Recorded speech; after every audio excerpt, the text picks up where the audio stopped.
Hello, hello, welcome in. This is a Q&A. I have been so crazy busy putting together everything that I need for the Method Alchemy Challenge, which, by the way, is starting in a couple of days, and I'm so excited about it.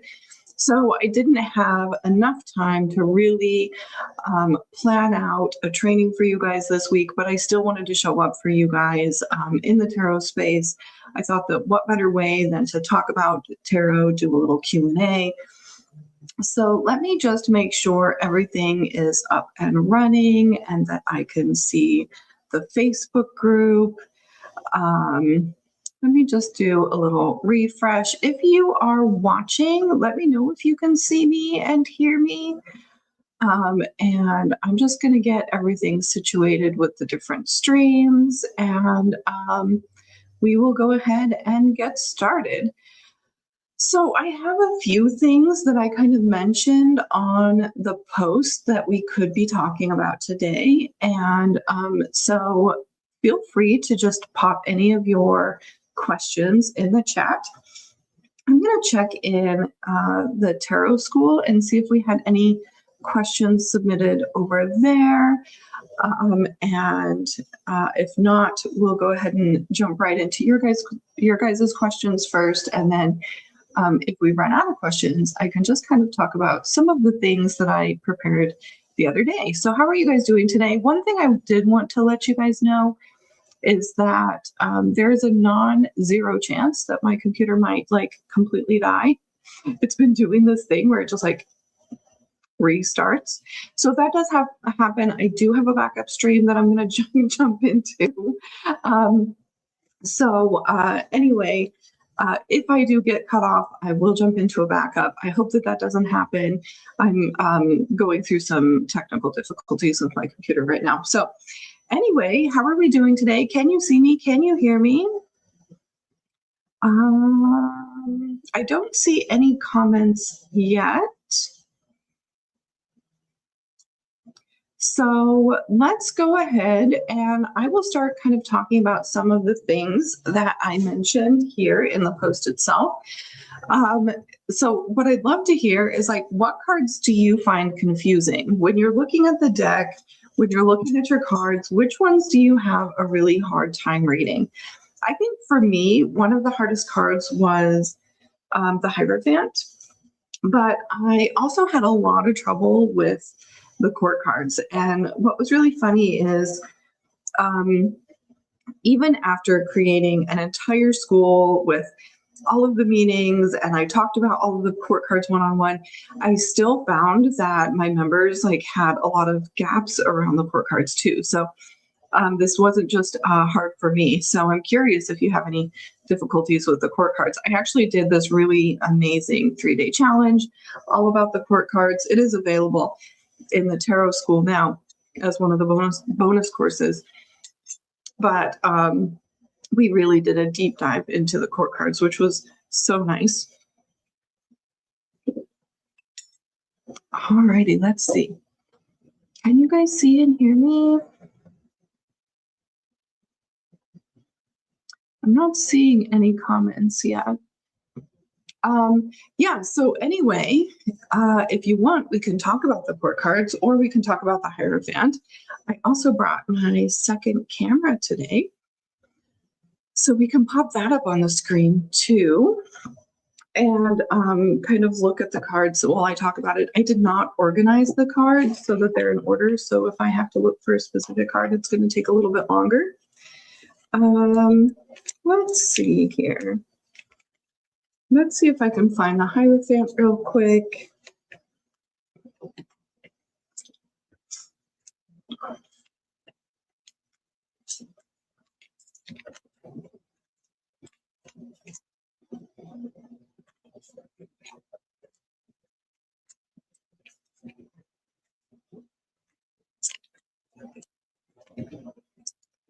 I don't know. I added my other camera, but it's not.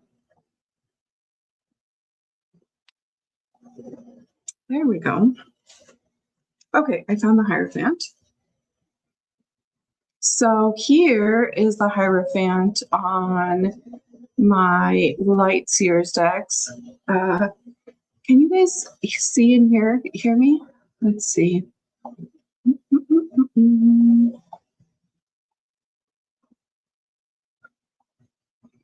Let me make this bigger. Can you guys still hear me? Hello, hello. It looks like my microphone's still working. All right, so the Hierophant to me always felt hard. I think what I really liked about the light Sears version of the Hierophant is that it has a very spiritual appeal instead of kind of a more religious appeal, which I think for me really helped me a lot. Some people really like the sort of religious imagery on it, and that's cool too. But for me, I really found that this was a great version of this card for me. So at first I really started looking at this card of like higher learning. Um, it could be like spiritual teaching, or it could be finding a spiritual teacher, but like almost like this sort of higher learning, elevated path, which honestly feels a lot like maybe the Judgment card too. But I think what really changed for me is so my keyword for this card is tradition. I think what really changed is when I started looking at what does tradition mean to me, and especially when it comes to spiritual tradition. And so I thought a lot about conditioning, social conditioning, what we were taught about the world, about ourselves, about our life. And for me, this card really began to mean, where are you still acting out of conditioning? Where do you want to break those patterns? How would you like to show up instead? What ways has tradition and society impacted me in this area of my life? You know, because we're using all of the cards in all different contexts. So you have to think about, like, in a financial spread, for example, what was I taught about money? What do I think about money? What was my social conditioning? How would I like to break that? If it's relationships, maybe the same thing. How do I want to break the social conditioning and how I feel about relationships? So it really is a interpretation that counts in all areas of life too, which is something I think is really important when we're deciding exactly how we want to read each card. We have to think about, like, does this apply, or could this apply in all sorts of situations? And also, we end up finding multiple meanings, right? So maybe in spiritual growth, I might think, oh, I need to find a new spiritual teacher. And so I can read it in multiple ways too. So one thing that I like about tarot is not only does it expand with us, but it expands anytime we have a new client who sees the card in a different way than we did. It expands anytime we have like an aha moment or an intuition with it. And it doesn't have to be a different meaning. It can just be an additional possibility for that meaning. You know what I mean? So I'm curious, what cards do you find challenging? Oh, Sarah, you're here and you can hear me. I'm so glad. Let me know, Sarah, are there any cards that you find difficult? And did you guys want me to talk about the court cards? We can talk about them. When it comes to the court cards, I think the things that are most important to consider, I'm going to get some court cards out. So if you guys just want to chat with me, because this is going to take a minute, I probably should have been a little bit more organized today, but I am also getting the drop out for the SVS Creator Vault, which is, by the way, so exciting. 10 items dropped today. And so I'm so excited about that. Okay, here we've got 2 of the wands, 3 of the wands. So let's talk, we'll grab the pentacles out too, just because they came up first. We'll talk about wands and pentacles. I want to give you guys a couple suit differences as well, because there's a lot of similarities with the court cards between suits, but there's also some very specific differences. So let's just talk about these two suits. Hopefully I don't miss any of the cards. Oops. How are you doing today, Sarah? Just one more left.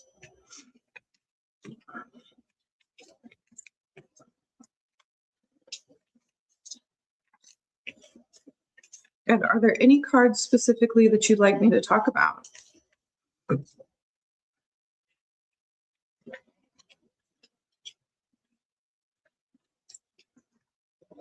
Oh, found her.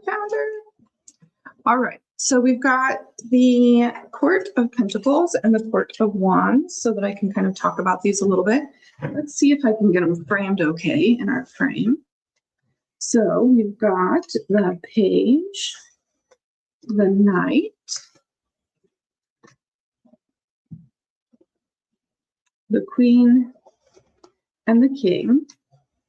Okay, so I think there's a couple of things that are really important when we're looking at our court cards. Now, I think one of the reasons why they're so hard is because they can be read as people. I personally prefer to just read them as energies, but every now and then when I'm doing a reading, I'll read them as people, depending on like what comes up intuitively. Okay, let me try to raise this up just a little bit. Get more of these on the screen. How's that, guys? I'm just going to check in with comments before we get started. Pretty good. I'm good. Yeah. Oh, awesome. I'm so glad you love it. I feel like this is what people struggle with the most. I know for me, it's absolutely what I struggled with the most. It took me the longest to learn the court cards. Okay. So there's a few things that are really important when you're looking at the court cards. One is their position. So Page, Knight, Queen, and King. The next is their suit. So the Wands is all about passion and creation. It's about drive. It's all about creating something. So when you look at the Wands as a suit of creation, then you can look at each of these as a progression into truly owning that thing. So in this case, it's all about creation, passion and creation. So this is curious about a passion. This is when we're in the Page phase, we're maybe studying the passion, we're maybe learning a little bit about it, we're maybe being a little bit curious about it, but we usually haven't really done anything yet. So this is when we're like noticing that passion. We're like, okay, this is cool. I'm really curious about it. But then the Knight comes in, and this is when we start to take action. So in all the suits, this is the curiosity point. This is the action point. And then by the time we're in the Queen, we've tried it, we've practiced it, we've done it, and now we're ready to share it with others. So maybe in the Knight phase, we actually created something tangible, and now we're ready to share it with the world. And so in this case of creation, because we're in Wands, we have the curiosity, the action, and the sharing. And then last but not least, it's ownership, leadership, possibly even teaching others. So this is when we've really fully stepped into that creation because we're in Wands, right? So we have curiosity, studying, we have action, we have sharing, and then we have ownership. Always, no matter what suit we're in, we have these different vibes for each of the positions, right? So let's apply that now to the Pentacles. So the Page of Pentacles, we're studying, we're learning a new skill, we're trying to manifest something. The Pentacles are all about manifestation, personal wealth, legacy, and skills, right? So we're kind of looking at all of those areas of life when we're looking at the Pentacles. So the Page of Pentacles is studying, learning a new skill, curious about manifesting something, curious about creating something. Usually not a whole lot is going into it. Sometimes I do feel like this could be like a learning phase here. So that's an action, right? Reading a book about something, like maybe you're about to make a financial investment, and so you read a bunch of blogs. Yes, that can be in this sort of Page of Page of Pentacles. But then once you start actually investing financially, then we run into the Knight of Pentacles. This is actually taking action, doing the thing. So when we're looking at it through this suit, we're talking about slow and steady action. You can see he's not on his horse. He's just walking beside his horse. So we have this sort of slow and steady action when it comes to skill building. When it comes to manifestation, it's about patience and continuing to show up in action. And then we have the sharing. So the Queen is all about sharing what she's created with others. So maybe that's, she's actually started to create that financial wealth. Like she made those investments. She's starting to see a return on that investment. Maybe she's sharing it with her family or her friends, or maybe she's starting to share wisdom about how to invest with her family and friends. By the time she's truly teaching people and really able to do this investing at a high level, then she's actually the King of Pentacles energy. So when you're looking at these positions, we're taking the overarching theme of the suit and we're applying it to the different studying, action, sharing, and ownership. Does that make sense, guys?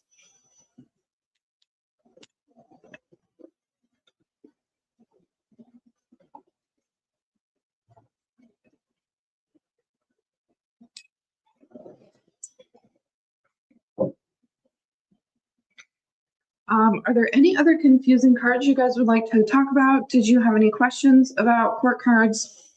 Did you want me to go over the other two suits? What are you guys thinking for next?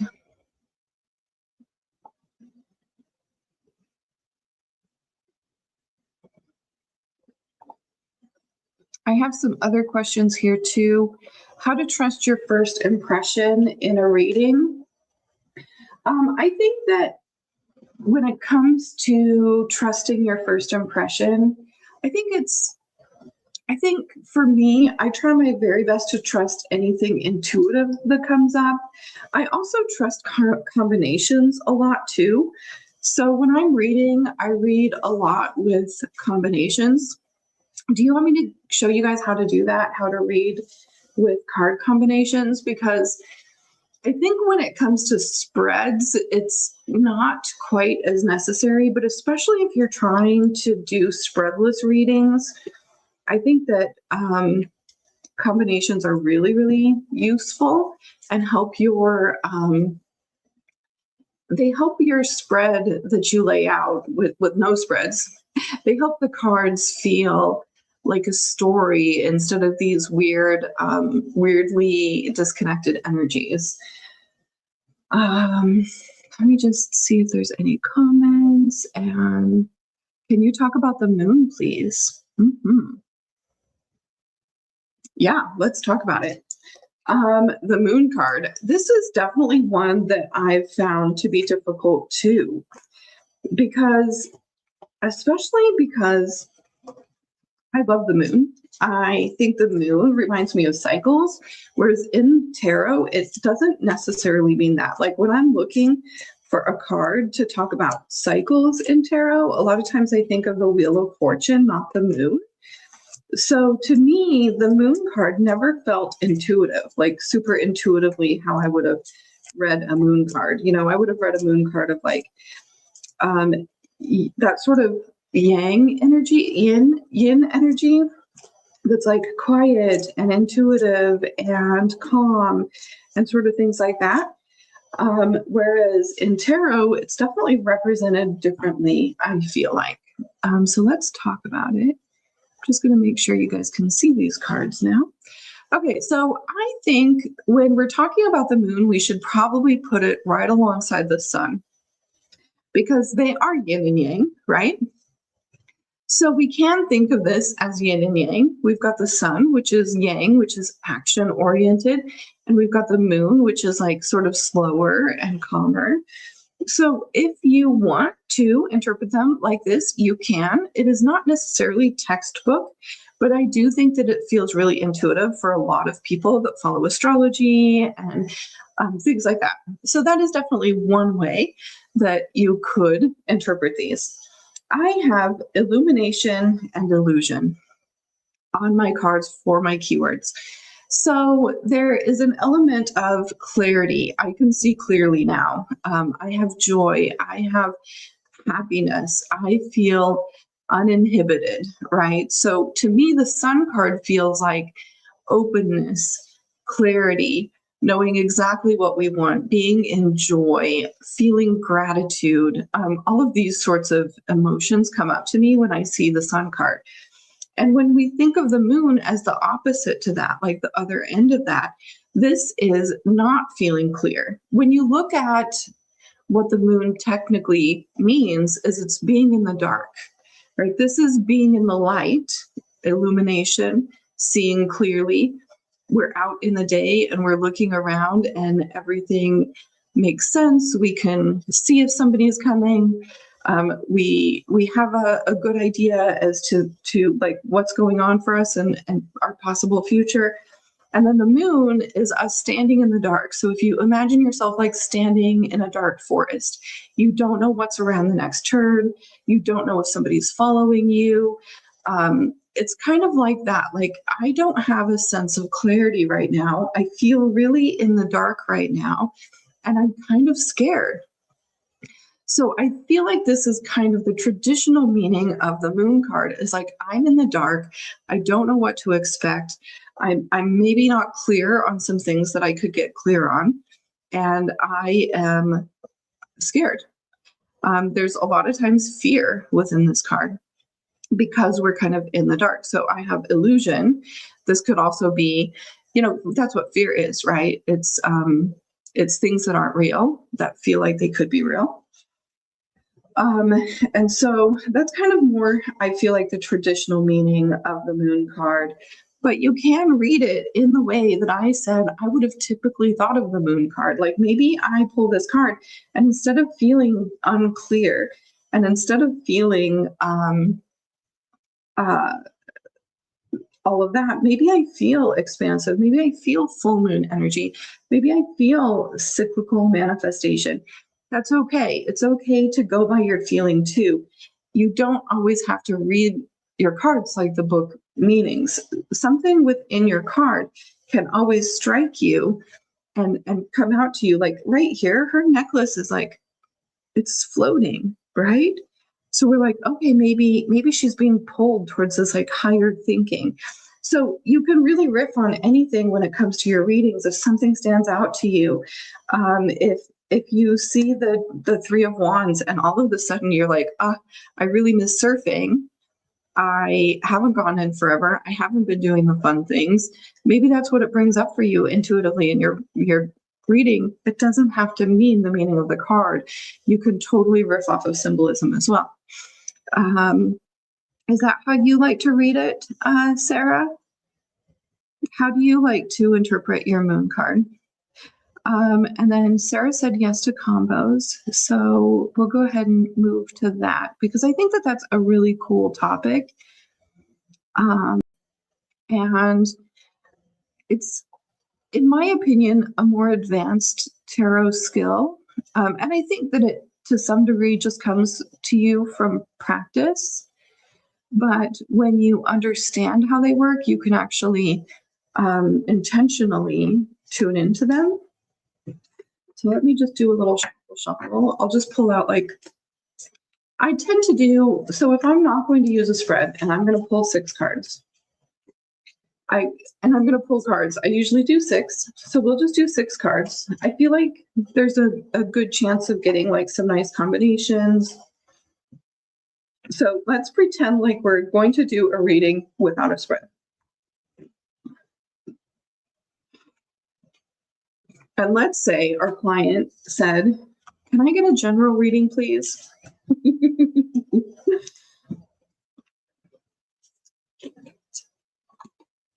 Okay, so these are all really amazing cards, actually.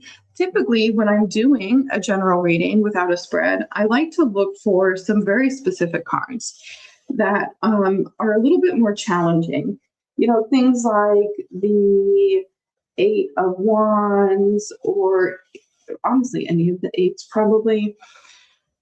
The fours are really good for like pinpointing the exact topic. But we can honestly come in for a few things. This was actually upside down when I pulled these cards. It was the only one that was reversed. So this could be a really good one to kind of start with, because this reversed temperance is out of balance, right? Something is not in balance. We're not feeling that sort of equilibrium. So I think the first thing that I do when I'm looking at just cards dropped is I try to find an anchoring card. So then I ask my client, where are you feeling like your energy isn't feeling equal? Where do you feel like you're putting a bunch of energy in? Maybe you're not getting the results you want. Maybe you are balancing your energy in a way that doesn't feel very good for you.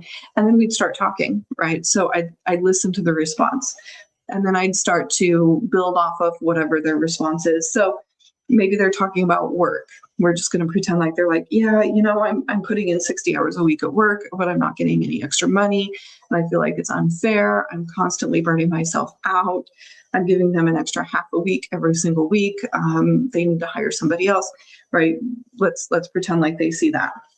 They say that. So now what I can do is I can kind of set that aside, and I can look at all of the rest of these cards from the frame of this person is having a lot of difficulty at work. And so then I can start to look at these card combinations. So we have these two kings here. So there's definitely this sort of invitation for my client to maybe step into some ownership of certain areas of their life. And I think like when we're overextending ourselves, we're not in ownership of things like that. So I might start in my head, or even like down on my mat, like starting to separate out here. We've got the King of the Swords and the King of Pentacles here, which to me feels a lot like ownership. So when we combine the two, we're looking at ownership over money, ownership over clarity of strategy, right? It doesn't feel super strategic for us to be pouring in 60 hours a week for work and only getting paid for 40 of it, right?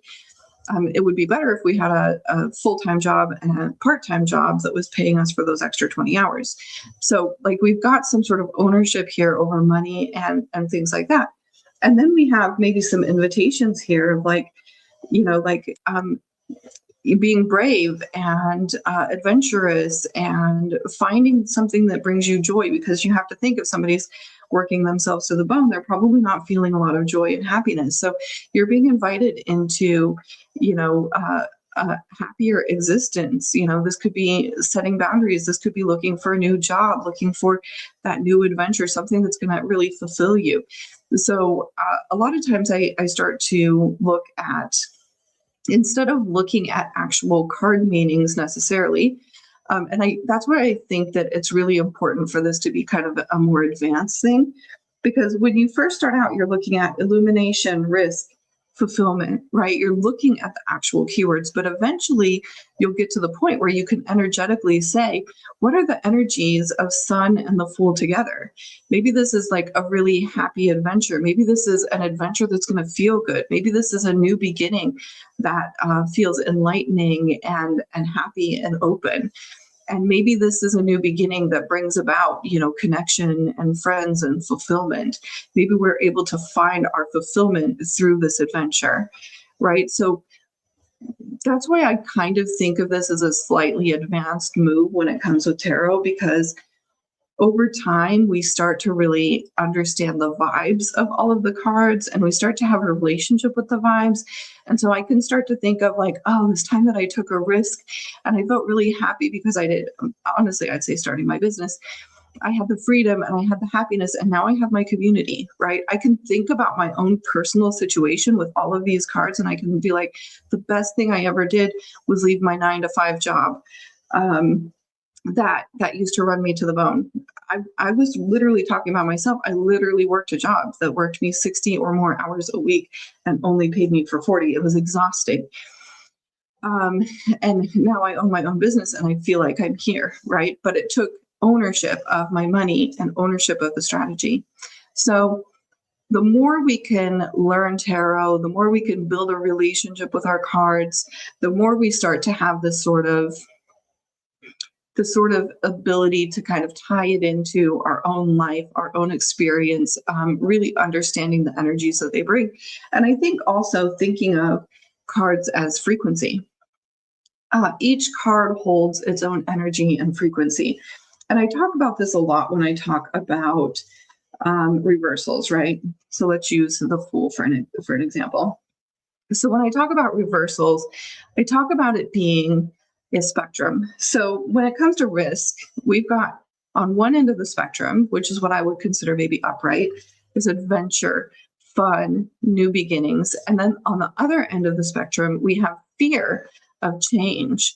We have association with negative risk, right? So we're taking a risk. We might even feel like it's foolish to start a new career when you're in your 40s, right? Which is what I did when I started my business. So, we've got these two sides of the coin. We've got the adventure, the fun, the risk, the excitement for starting something new. And then we've got the, oh my God, is it foolish? Am I stupid? What if I lose everything? There's a lot of fear. When it comes to risk, there's a negative side of risk, right?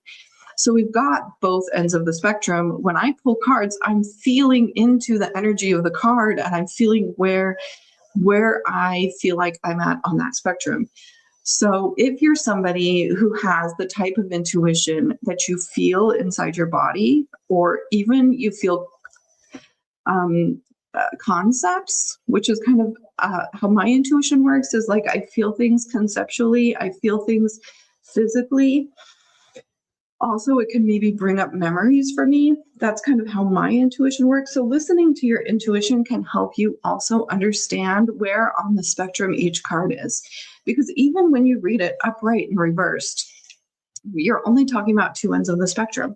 Because here's the thing, you can be both excited and afraid at the same time, right? That's both ends of the spectrum. That's somewhere in the middle.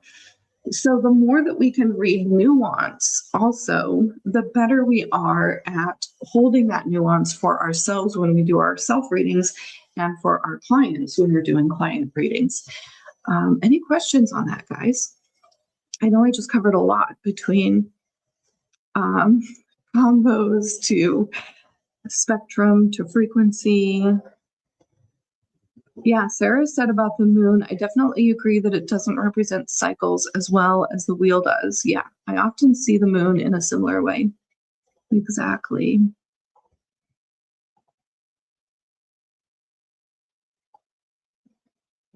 Just checking your guys' comments, making sure I got everything. Any questions on any of that, guys? What are some other things that I have? So I put like a few things, a few prompts in the description of this video. Next is how to ask better questions. Yeah, how to ask better tarot questions. So I think that this is a key too, because a lot of times I think that we think, I'm just throwing a card down, I just randomly chose it. Sometimes we feel like we have to, I think when we start out, and media, for example, has given us this impression that tarot is going to help us read the future. So I think a lot of people, when they first get started, are trying to tell two things. Here's the two things I see most. What's my future? And what does this other person think or feel? Those are the two things that I see people doing at the beginning of their tarot journey that I don't even touch, if I'm being honest. I might play sometimes if somebody asks me to, but in my own personal practice, I do not try to predict the future, and I do not try to ascertain other people's feelings. And see, here's the problem. Let's say I ask the question, I better ask the question and then pull the card, because just seeing the card is going to impact my question. Okay, so let's say I ask the question, am I going to get a new car by the end of the year? And then I pull this. This could mean yes. If I change my question to what energy do I need to be in to get a new car at the end of the year, this can give me a lot more actual context. So, will I get a car? How does this answer that? Yeah, I guess it's a positive card, right? Especially this image here is pretty positive, but there's no true answer to that in a card. You can do yes or no questions and yes or no cards, but it doesn't feel like a real answer. It's just kind of like half of the deck could have given me a yes. Whereas if I said, what energy do I need to be in to manifest a new car this year? It's like spiritual growth, trusting in myself, maybe visualizing. I definitely feel like visualizing could be part of this, like seeing myself with the car, seeing myself in the car. All of those sorts of manifestation techniques I feel like could be in this. Letting go of the idea that I shouldn't have a car. So when I switch the question from will I get a car to what energy do I need to be in to get a car, this card makes so much more sense. So really it's about asking open-ended questions instead of future-based questions. And we're still getting the same thing out of it, right? Instead of like some certain or uncertain yes or no, we're actually getting usable advice when it comes to the goal that we actually want, which is getting a card. Another thing I see people doing is asking how people feel. I think that, let's say I say, what's a random guy name, guys? How does James feel about me? And then I pull the King of Wands. Maybe he thinks I'm inspiring. Maybe he thinks I'm amazing. Is this going to help me in any way in my relationship with James? What about trusting in our relational instincts? Some of the truth of the matter is, I see people doing this when they're not okay in their relationship. People who are comfortable and happy in their relationship don't ask tarot questions about their relationship. They're happy, they're good, they're content. It's only the people who are discontent. So my advice would be, if you have to pull cards on your relationship, leave it. I'm the worst. I'm sorry. My hot take for the day. Any questions about that, guys? Linda, I feel more rhythm in the moon. Thank you for sharing that, Linda. I love that.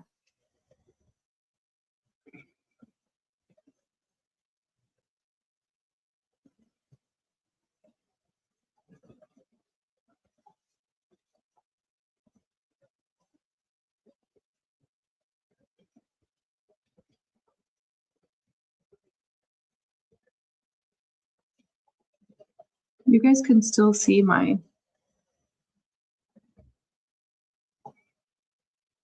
thing, right? I don't know. There's something weird going on here on my screen. You guys do see the cards, right?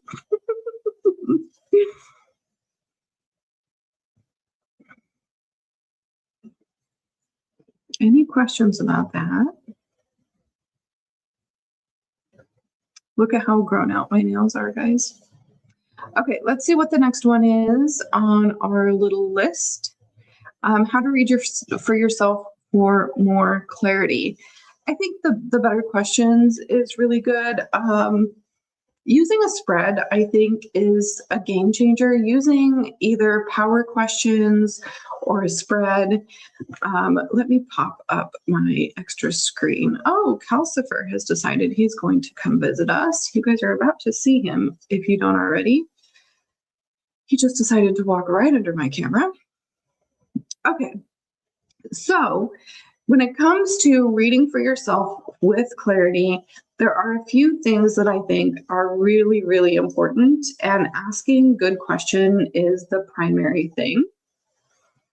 So let's go ahead and pop in here. So when you're first starting out, you're probably going to want to start off with one card pulls. And I actually have, by the way, this is free if you guys want me to drop it. I actually do have this for free for you guys too.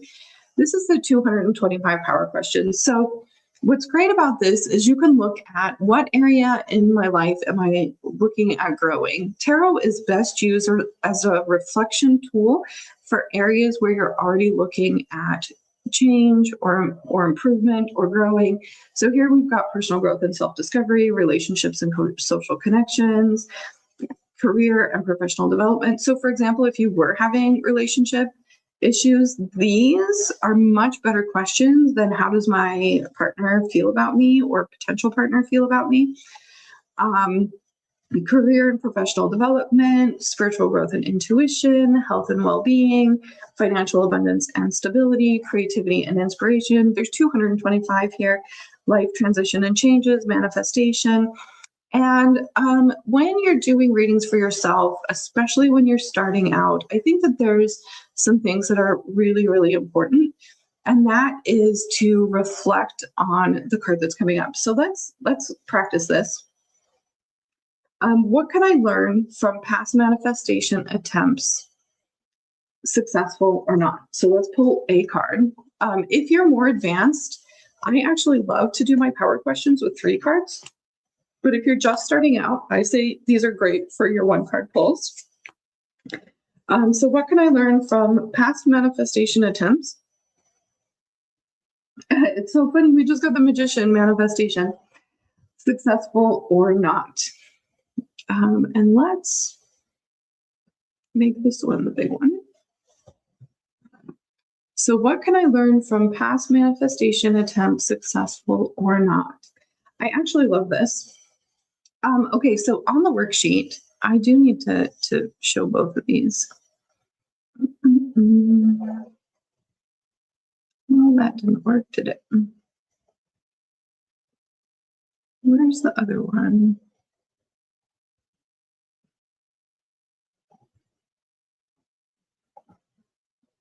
Me and tech today. I guess we'll just have to do it like this. This seems to be the best. Okay, so what we do is we write down the question. What can I learn from past manifestation attempts, successful or not? And then I like to write the keyword in. So manifestation is my keyword. So I'd write manifestation in here. And then I would write the general meaning of the card. This card is about using the 4 suits of the tarot, which is creation and money or skills and emotion or intuition and mental prowess, all to get what we want, right? So there's something about the manifestation card, the Magician card, where it's got all of the symbols of the suits in here. So you can see them, like, I know you can't, it's so small on your screen, but they're all here. All of the symbols, usually they're represented in the card in some way, like the wand and the pentacle and things like that. So basically what we're doing is we're using all of the elements of tarot, all of those 4 suits, all of those concepts to manifest the life that we dream of.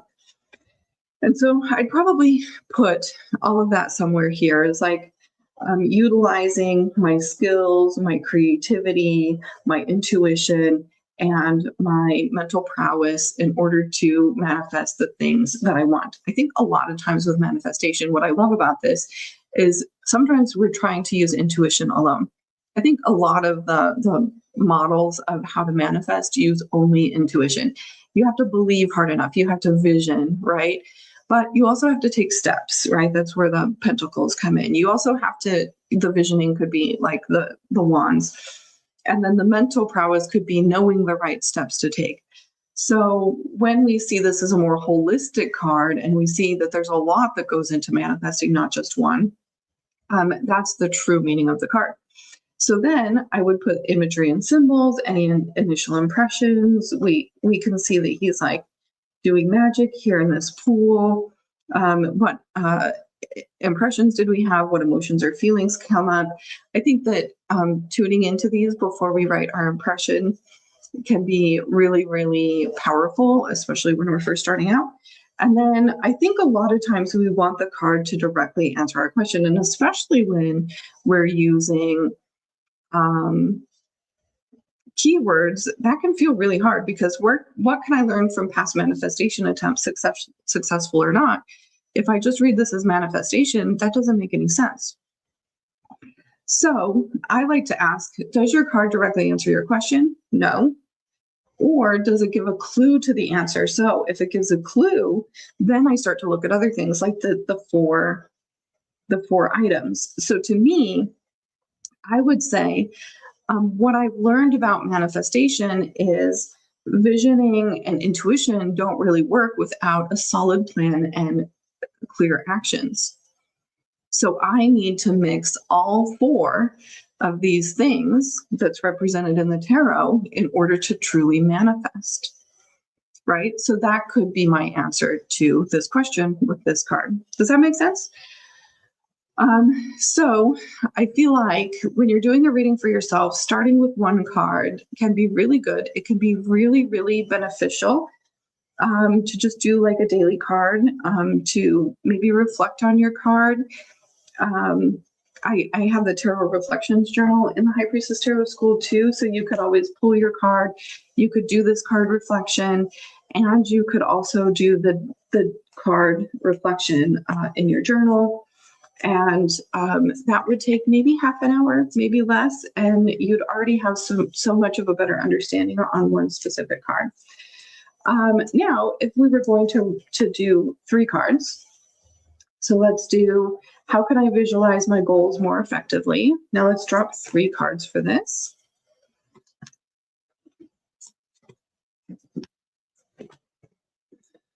And instead of a typical spread where each card answers one question, this is where card combinations really come in because they're all answering the question, right? It's a combination of this energy that is answering the question. I'm going to answer your question as soon as I'm done with this, Linda. It's a good one. Okay, so let's talk about these. How can I visualize my goal more effectively? We've got the 3 of Wands, the 2 of Pentacles, and the Knight of Wands. How can I visualize my goal? I love the fact that we got 2 wands in this question about visualizing goals, because I think that wands really is the thing that makes visualization. It's that passion. It's that want for something new. So we've got the 3, which is about initializing things, engaging in things, moving forward, taking action on creation. We've got the Knight of Wands, which is also very action oriented. These are 2 of the most action oriented wands that we have in the deck. We've got the Knight, which is all about action, the 3, which is all about action, and we've got the 2 of Pentacles. So you've got to make time to take action on those visualization. And the reason why I think that I love this answer is because we can visualize, but until we start to take actions, our visualization never starts to take shape. It stays the same without any action, and it never has a chance to shift into what it's supposed to be, because our original visualization is almost never what our true outcome ends up being. That's why when we're doing visualizations, we say this or something better.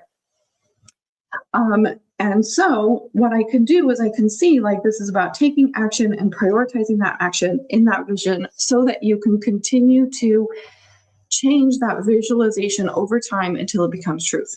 Does that make sense? So that's how we do a 3-card reading with 1 question. And then I'm going to answer Linda's question because it's so good.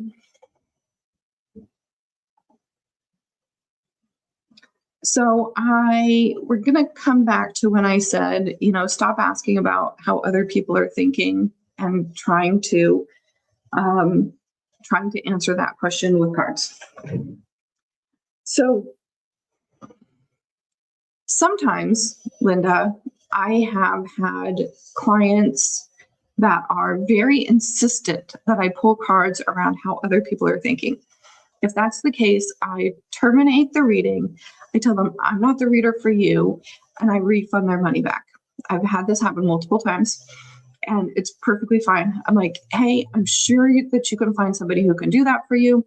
That's not how I do my readings. I'm going to give you my money back. But before I get there, I always try to steer the conversation a little bit more. And so first, the good thing to do is like figure out why they want to know. Why do you want to know what this person is thinking or feeling? And usually they're going to say, they've pulled away, they've done this, they've done that. I caught them lying to me the other day, whatever that is. Then you can start to create questions based off of the information that they're giving. So, for example, if they said, he's been really short with me lately, I feel like maybe he's just having problems in his company, or maybe I've done something to upset him. So they're trying to answer this question through cards instead of communication. Which tells us that communication within a relationship is lacking, right? We already know that there's some level of distrust within communication, within trust that they're going to be getting the right answers from their partner. There's some very deep problems within their relationship that have nothing to do with the fact that this person is just acting differently. There's lots of underlying problems that are going on here that we could help them address. So thinking about, okay, so what would you like to see happen? Would you like to know? Would you like to communicate this to them? Would you like to, how is communication going? What happens when you ask them? And then maybe pulling some cards around, like how can this client improve their communication with their partner? So getting to the root of the actual problem, which is not my boyfriend is acting weird. It's I can't talk to my boyfriend about why he's acting weird, right? Or I can't trust my boyfriend, which is a whole thing completely, because why are you with somebody that you can't trust? So then it's like personal growth, right? It's like, why are you staying in situations where you can't trust the person to, tell you how they're feeling? So really kind of listening, doing a lot of coaching instead of tarot, so that you can really figure out how you can properly help them. It's not about telling them how this person is feeling, because, I guess you could say like, the higher self is speaking through you, but like to tell somebody, for me, to tell somebody completely unrelated to this reading is feeling a certain way feels really unethical and wrong, which is why I don't do it. So that's kind of where I come from. And just because I said that doesn't mean I think you're wrong if you do it. That's Everybody gets to choose their own ethics during their own readings. And I have zero judgment about your choices and your own ethics. But those are my ethical boundaries, and I only learned them through doing it, right? So I did plenty of readings where I told people, oh, flip a card. Oh, he's really romantic. You get the Knight, right? The Knight of Cups. Oh, he is so in love with you. There's so much romance here. I did that, right? And it never felt right for me. It never felt good for me. So I think part of ethics is figuring out what feels good and right for you and what doesn't. And just because I wouldn't do something doesn't mean I would ever judge somebody else for doing that, and doesn't mean that I say, don't ever do that. That's your own journey to decide your own personal ethics with your reading, right? Yeah, dig deeper for the cause. Exactly. You have to think about what's making them ask this question. It's not about the boyfriend. It's about the fact that they can't trust the answer that they get if they try communicating about it. And some people, they just have a crush and they want to know what their crush thinks about them. Ask them out. See if they say yes or no. There's a really tangible way to figure that out quickly. You know what I mean? So they could use some coaching around how to tangibly find out that answer from that person instead of you. Any other questions on that? And like I said, sometimes people are just really insistent, and I just say, I'm not the right reader for you, because they're definitely going to be able to find other readers out there that'll answer those types of questions for them. Just checking the comments. Okay, let's see what else is on the list, guys. How to move past second guessing and overthinking. I think that over time you learn how to trust yourself. Yeah, I feel like over time you learn how to trust yourself. Also, like just doing your own self readings and seeing how valuable they are. To get to that, you have to have valuable readings though. So if you're kind of still stuck in the phase of like, I do readings, but I don't feel like I'm getting anything out of it, the 225 power questions will really help because they'll start to give you really good, solid readings. One of the things I love about this too is I feel like for me, without the power questions, I might ask like one question about, let's say, financial abundance. Like maybe I'll ask like, what do I need to make more money, or what do I need to do in my business for it to be more successful, right? I'd be fairly generic in my questions, but and I get answers to that fairly generic question. But if I were to say, okay, this is going to be my month financially, or my next 2 weeks of financial, so then every day I ask one of these questions and pull cards. What steps can I take to improve my financial situation? How can I attract abundance into my life? What may be blocking me from achieving financial stability? How can I create a more effective budget and stick to it? What money habits can change for better financial health? After 5 days, you have such a more rounded sort of picture of your financials, right? Instead of asking one question that's going to give you one layered answer, you've got 5 layers of answers around your financial situation. And what you can do when you really focus in on one area of your life is you get depth, you get layers, you get multiple answers that will eventually bring you to your solution. And it might not have been one thing, it might have been 4 different things that you did readings on that brought you that aha moment.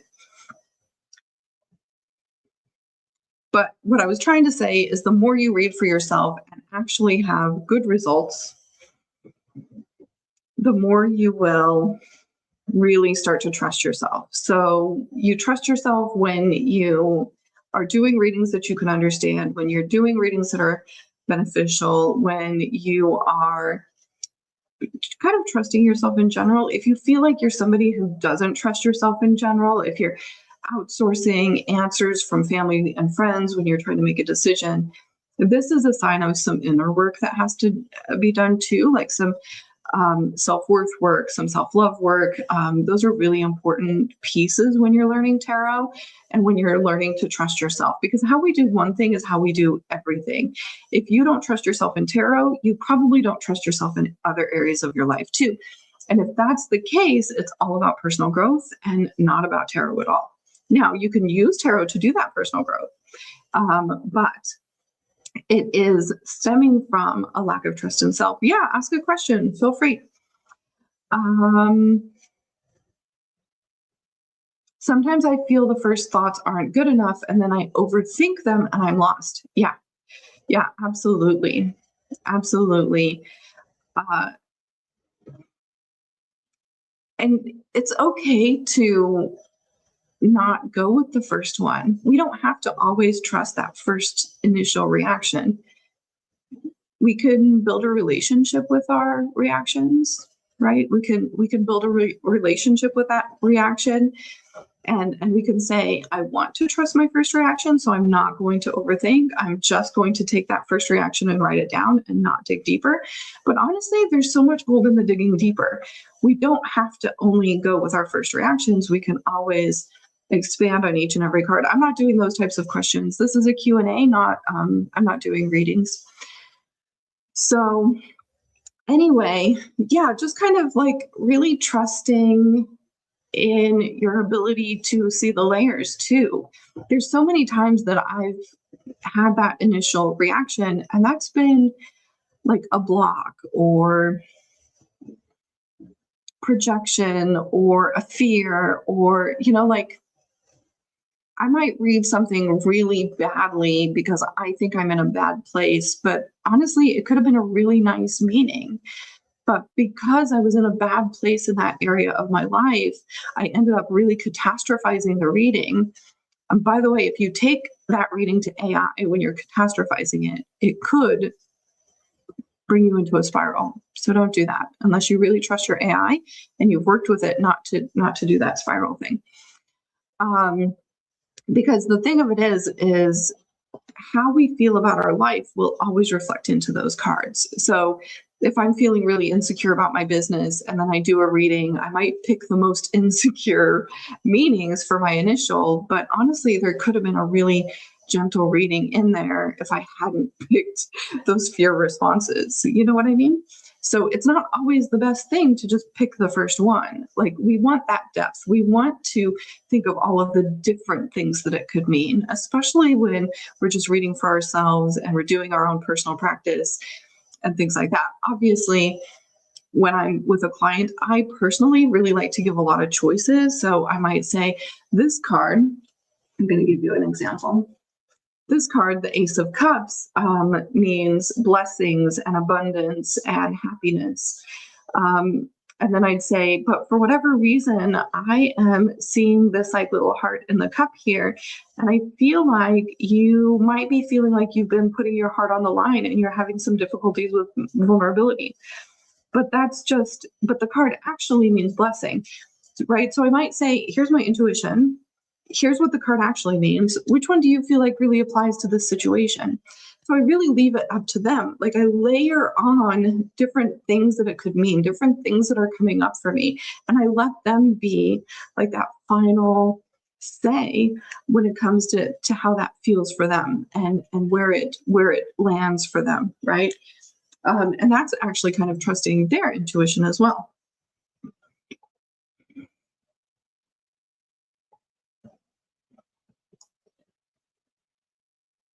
Any other questions about that, guys?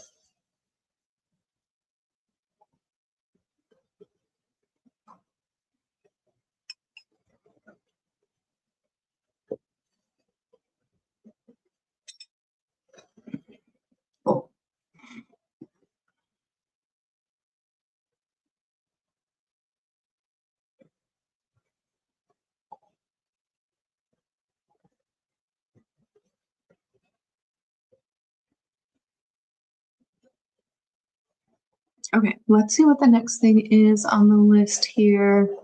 How to build a deeper relationship with the cards. I feel like everything that I just talked about was how to build a deeper relationship with the cards, but it's all about practice. It's all about doing it. It's all about going into those deeper layers. It takes that reflection time. And I'll come back to the 225 power questions because I think that they're such a useful tool for that. But taking the time to really think about these things, what's the imagery, what's the symbols, what's the book meaning, how does that apply to the questions, and then, like, also allowing yourself to come up with an action step advice or how to apply it to your daily life. All of these are going to help build those layers. Also, I can't state enough how important this step is in the school, which is the reflections journal, building a relationship with your cards. This is huge because when we sit down and think about our lived experience and how that lived experience connects with the card itself.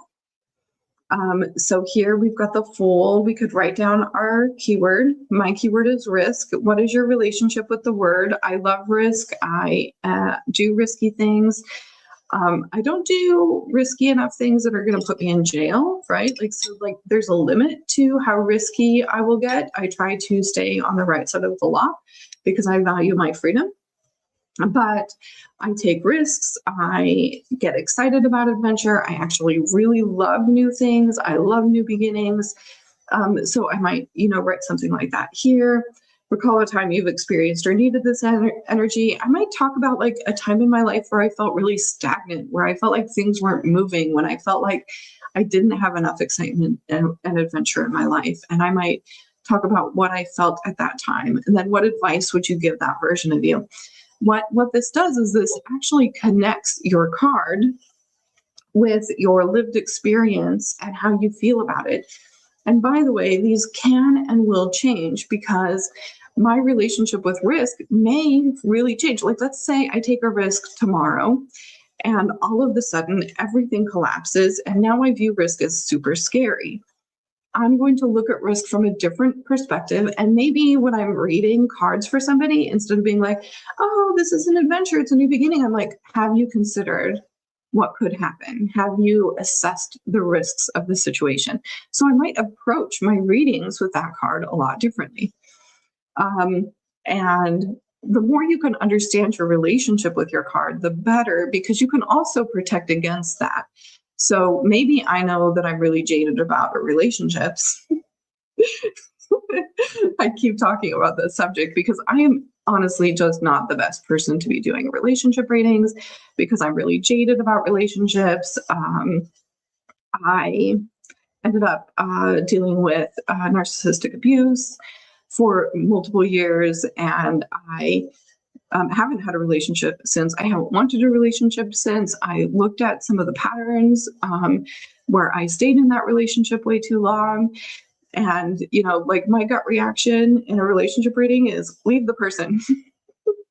Just leave. If you're unhappy, leave. And, that might not be what other people need to hear. So I could maybe do a relationship reading knowing this about myself and give a really good reading that is more balanced. I personally choose not to do those types of readings.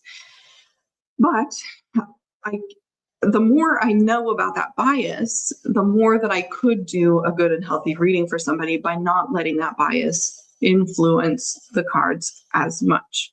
It still will, but I can be mindful about it as well.